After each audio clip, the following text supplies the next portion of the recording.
Hello, good day. This is your applied economics class that you can watch anytime. And thank you for coming into this session. I hope that you will learn a lot from this and you can find this very useful in your day-to-day activities and to understand economics in the most basic and most applicable activities that we do. Para hindi siya something that was so technical and would like to help you understand by giving you some principles. So this is the first of a series of videos that you can use to study and learn how to understand economics. All right.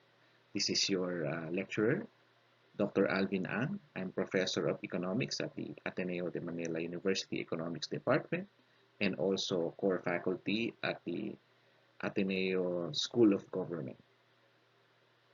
Let us begin. Most decisions actually we make every day involve some kind of economic reasoning. No? So, for example, uh, in this situation of the pandemic, many people have a lot of time on their hands. So, what time will I wake up? And then, when they wake up, the next thing they want to do is probably eat. So, what will I eat for lunch? Assuming that it's already close to lunch when they woke up. And then uh, a lot of people also are trying to invest at this time. So because they see that the stocks are cheap, so is it time to buy stocks now? It's a lot of questions that I hear on along this line. And finally, should I watch this session of Dr. Ang? Is it worth watching? So these are things that are just reasoning that we are thinking about or choices that are available to us. So let me continue facing these kinds of challenges because the reality is we are all faced with the challenge of scarcity. We cannot have everything that we need or want, so things are limited. So we can only do that if all of the things are available and we have uh, our ability to focus on things are all focused at the same time. But we cannot do that. We can only focus on one thing at a time, and we can only eat one kind of food at a time. We can only watch a movie at a time. So at the same time, right now, as you are watching this, maybe you have to give up something. As the good book says, the Bible says in Ecclesiastes 6:7, all people spend their lives scratching for food, but they never seem to have enough. This is just an indication clearly that even the Bible tells us that there is a scarcity. And because people's scarcity comes from their insatiable needs and wants. So, hindi matapos yung mga kagustuhan at mga wants natin. Economics, I think for some of you, this may be your first time encountering it. For some of you, you may have taken it already at some point in your life. But we know, as I said, it's an everyday activity. So really, if you look at the very basic definition, it says a study of how to manage scarce resources to satisfy needs and wants. That's the most basic definition. So, we need to satisfy needs and wants. And as I said, unending yung needs and wants ng tao. So, we need to manage the resource because all the resources, they will finish. No? They will not continue to be present. They will end at some point in time. Kaya kailangan manage. For example, right now, oil is available, but oil will not be there forever because it's a resource that we use and it will definitely disappear at some point in time. Economics is also a science. You know, economics is the only social science that is given a Nobel Prize. So that means there is something in economics. Why not the other social sciences? Because uh, it's a science because a lot of its principles are predictable. Okay, the outcomes are supposed to be predictable. But let me go to there as we go through this, makita natin if that is easily said than done, right? But also, there's a lot of natural laws in economics, of some of which we will discuss later, na makikita nyo, if they are natural law, therefore they are ordained by God. Meaning, just like physics, gravity, pag may tinapon ka pataas, bababa. That's a natural law, ordained by God. Alright? So, that's the thing about economics. But I want to project to you economics as something more um, practical in relation to decision making. No? So actually, economics has to move around two things: incentives and choices, which we will discuss in more details later. Incentives talaga yung pinaggagalawan nito, and it involves organizations and information. So if it's organized very well, incentive people will move to their incentives according to the organization available. No? Importanting institutions. So I'll talk about it in a bit, no? Especially right now. We are in a pandemic situation. Institutions are more important at this time because they are the ones who manages the incentives and guides us to our choices. So let me now go and to the first principle that we will study. It's called the principle of incentives. So incentives matter. Why do we say that? No, because the changes in benefits and costs will influence the choices that we make in a predictable manner. So, for example, mga bata, mga babies, no? I think you have watched the video, babies, okay? If you tell them, if you don't go to that part of the house, I will give you this, right? So, parang tayo din, when we were studying an elementary, may prize if we get some awards, etc. So, it will influence in a predictable manner. Same as true as traffic rules, no left turn, no? So it's also a cost, no? It's an incentive. If you go there, you are disincentivized to turn left if there's no left turn.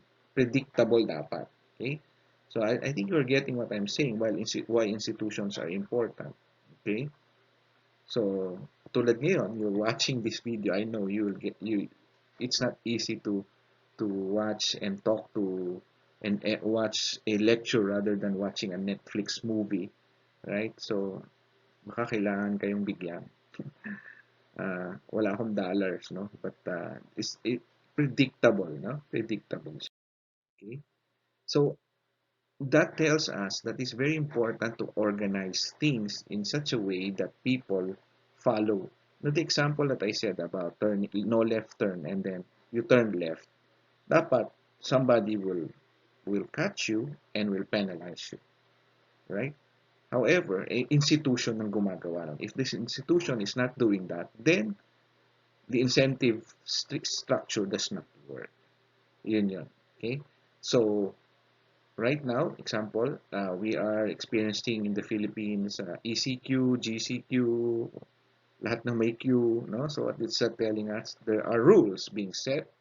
What are the incentives? Not very clear at some to some, not and clear to some. So if the information is not clearly disseminated, nagkakaroon ng confusion.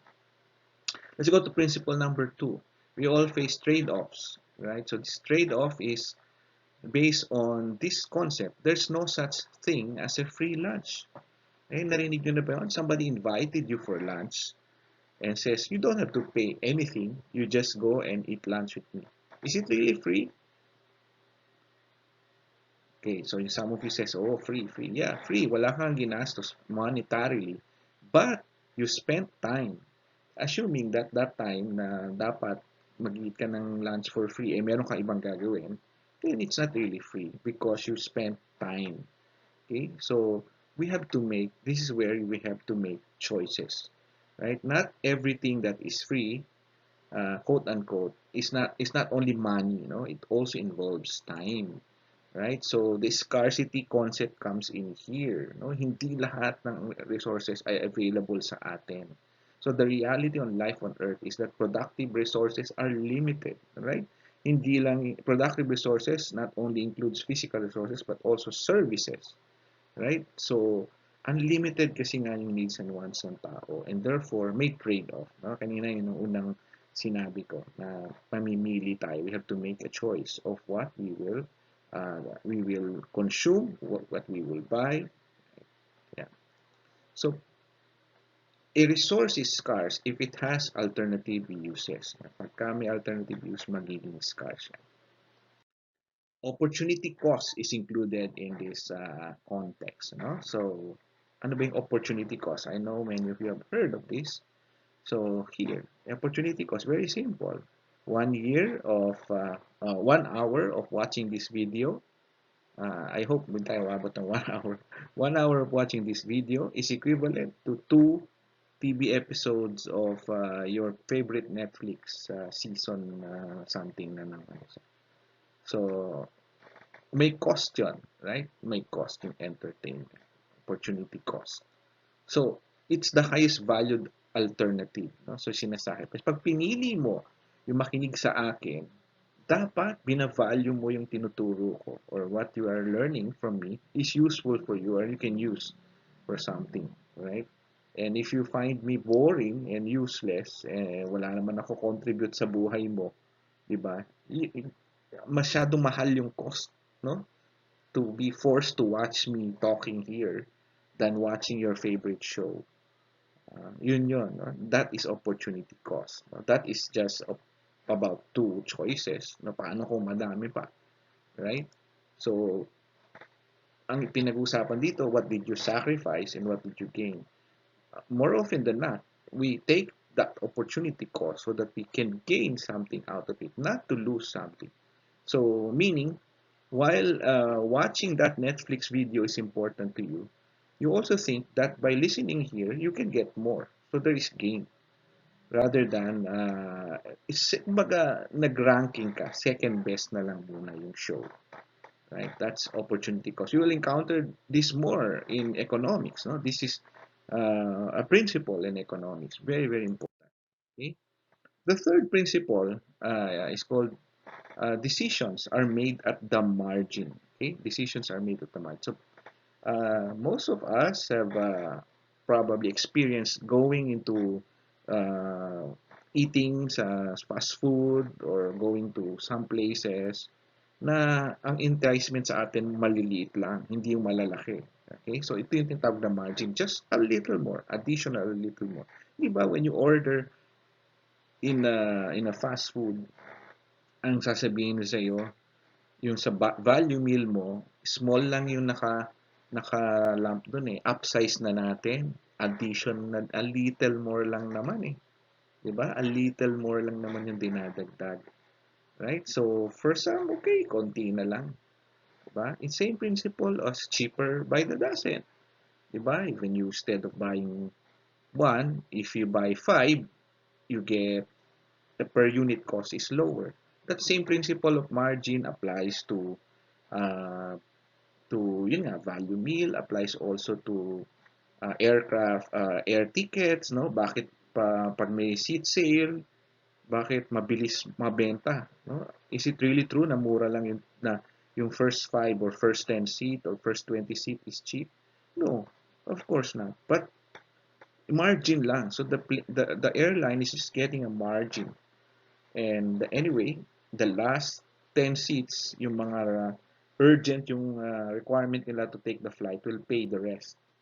So yun yung margin. Okay? So just a little more. Same principle. You go to a buffet restaurant, kakain ka, you pay a fixed amount of 700, 800. The company already estimated that you cannot eat 5 times. You cannot go back 5 times. I know some of you will say, kaya namin. Oh. Pero susulitin, pinipilit sulitin. Kasi natututo yung mga company ginagawa. Nilagyan ng time limit para hindi ka pwedeng kumain na matagal doon. Right? That's one way. So margin is just a little bit more. Okay? So enticing. So decisions are made on at the margin. Kaya hindi kailangan mag-sip kung konti lang yung margin na gagawin. Right? Now we're going to more detailed analysis now. We're all made better off by trading. Ano ba yung trading, right? So the foundation of trade is mutual gain. We exchange because we gain something out of this exchange. And it should be mutually advantageous. No? In order for an exchange to occur, the trading partner must agree. Trading is a win-win activity. No? So barter is a trade, is trading, papalitan. Yung bumibili, pag bumili ka, you're actually trading, right? The buyer and the seller are trading. Both buyer and the seller, they gain. No, the buyer gain by the satisfaction from the product or service it bought, and the seller gain profit, no, may income, right? So it must be a win-win activity. Now, that trade between two people can go bigger to companies, to nations, no? So tingnan natin, no? Trading starts from just, no, from just that. So it moves goods and services from people who value them less to people who value them more. So trade is important because it moves goods and even services, no? Kaya maraming OFWs, no? We move services around. Okay?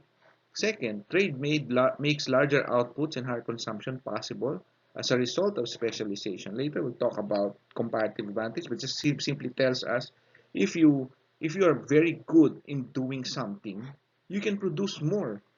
No? So don't try to do all things at the same time. It is in time specialization, right? In the house, you can be a good cook, you can be a good cleaner, but there is one thing you do better than the rest that you can do. So you concentrate on that. Kasi if you do all things by yourself, split yung time, bumabagal, di ba? Right? What some of us can do repairs, plumbing, etc. But why will you do it when somebody who is better off, 10 times better than you, can do it? Why don't you just pay that person? At ikaw, you do what is best in what you are doing and earn money from there and pay the person who can do the plumbing, right? I mean, I can do plumbing here at home, but I'm not an expert, so I'll spend more time and more resources. So it's more expensive, diba? So kaya kailangan natin people to concentrate on doing the best that they can do. Makes larger outputs and higher consumption possible because it facilitates gain from the lower unit per unit cost that often accompany large-scale production. This is what happened to China, basically. Dami niyang ginagawa. So, dahil very good siya sa producing a lot of things, then the unit cost had gone down. You know, imagine if China was not able to do this, a lot of things today are still expensive. When I was an elementary student, well, actually, computers came out when I was in first year college. It was 75,000 pesos in 1980s plus money. Okay, pesos. So, napakamahal nun. No? Today, you can buy a computer in 2020 prices at about 15,000 pesos or even less. You see? So, why? Because trade allowed that, no? For prices to go down per unit cost because you can mass produce.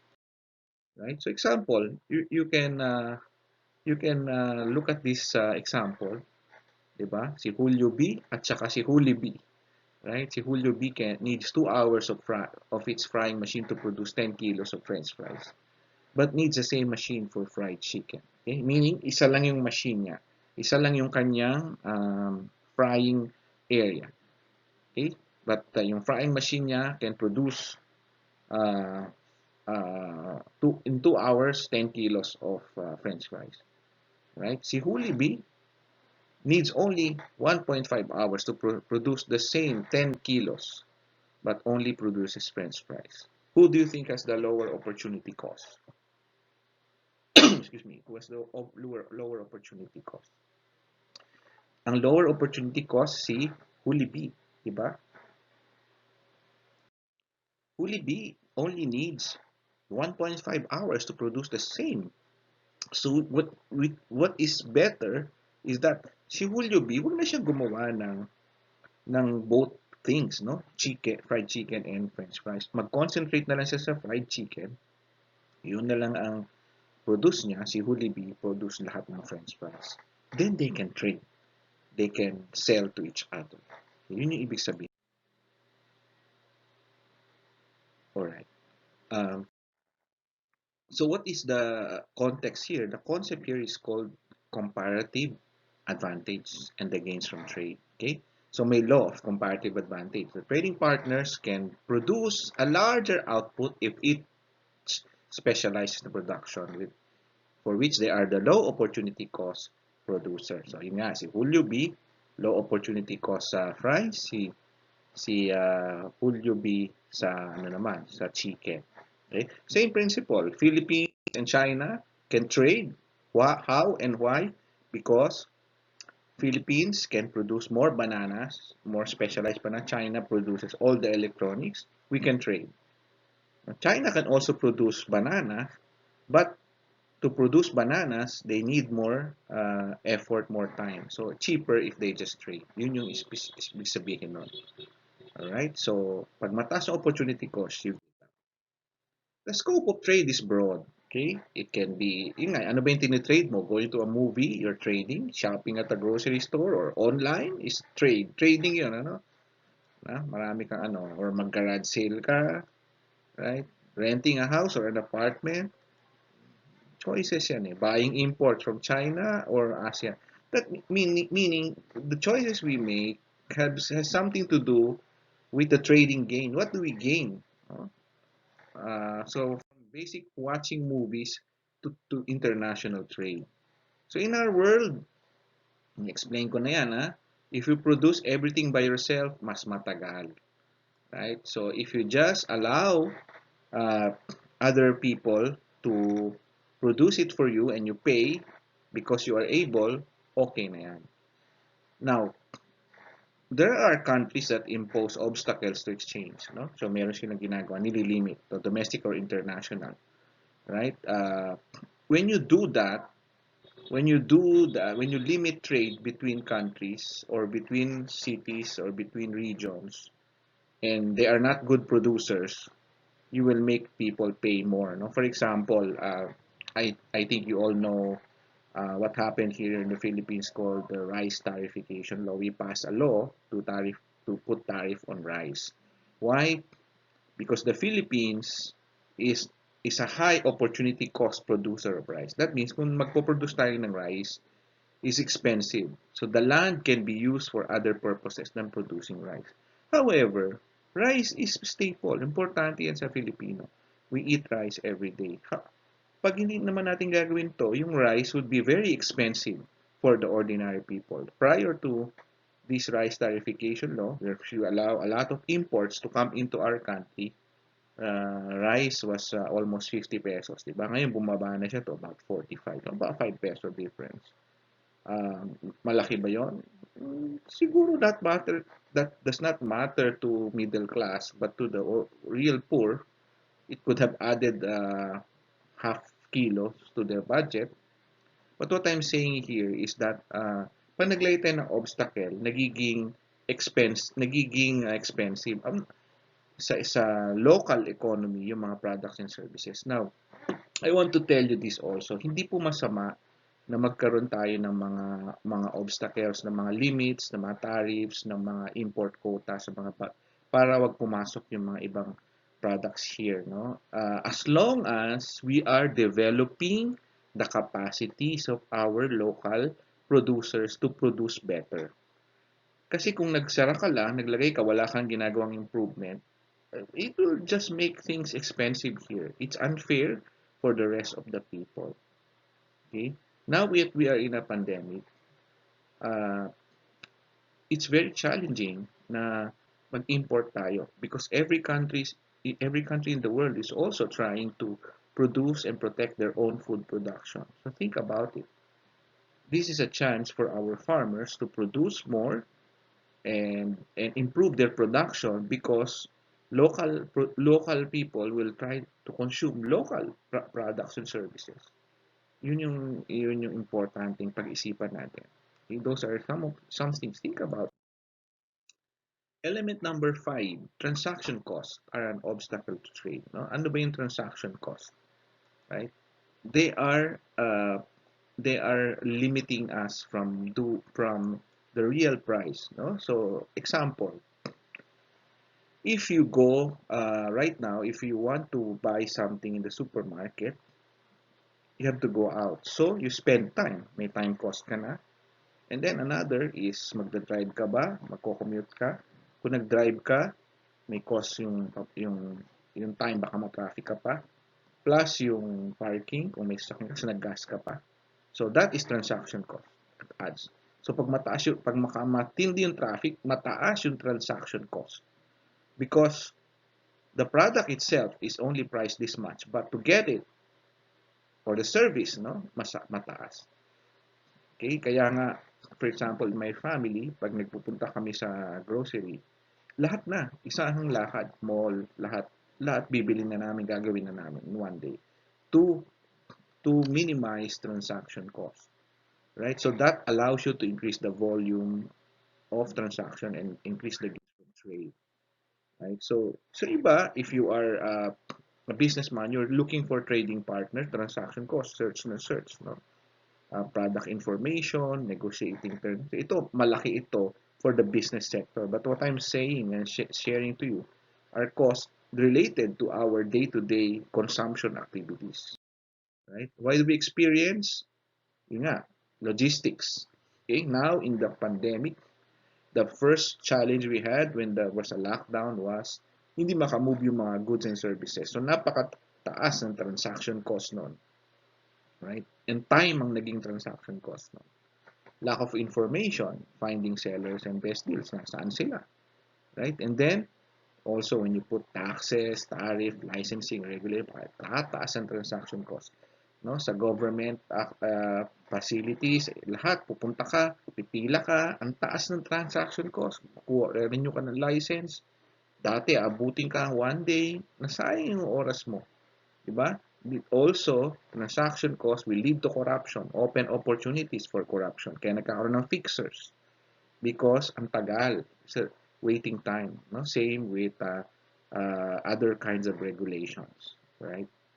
So, kaya nagkakaroon tayo ng middleman. Okay yung middleman if they facilitate. No? So, nagkaroon ka ng another industry that comes out of it. Okay?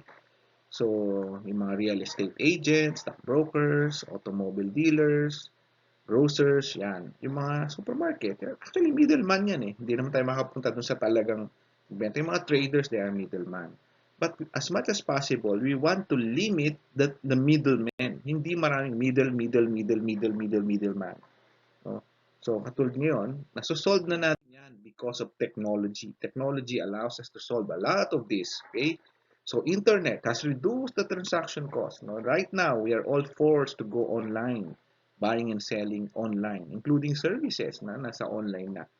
No? So, it helps us a lot. With just a few swipes on touchscreen, one can shop for almost anything. Right? Ano pang gusto mo. No? Lahat na.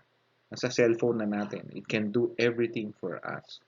So technology reduce a lot of the transaction cost. Right? Of course, iba pa rin yung face-to-face nagsha-shopping, but still, that's the reality. No? Transaction costs are reduced. No? Ngayon, walang traffic, the transaction costs are reduced significantly. Okay? And it actually increased our living standards. No? So those of us now doing work from home, your transaction cost in traffic had gone down significantly high. Zero na, no? Wala ng traffic. It increased your living standards. What is the meaning of that? It adds more time for you, quality time to do your work and to do other things. Right? So think about this. You know, why do you trade for things rather than produce them yourself? No? Would you be better off if you do not buy so many things from others? Uh, so, magandang pag-isipan yan. No? Can we just produce everything for ourselves? Siguro, if there is no pandemic, this would be a good case. No? Produce and sell to other countries.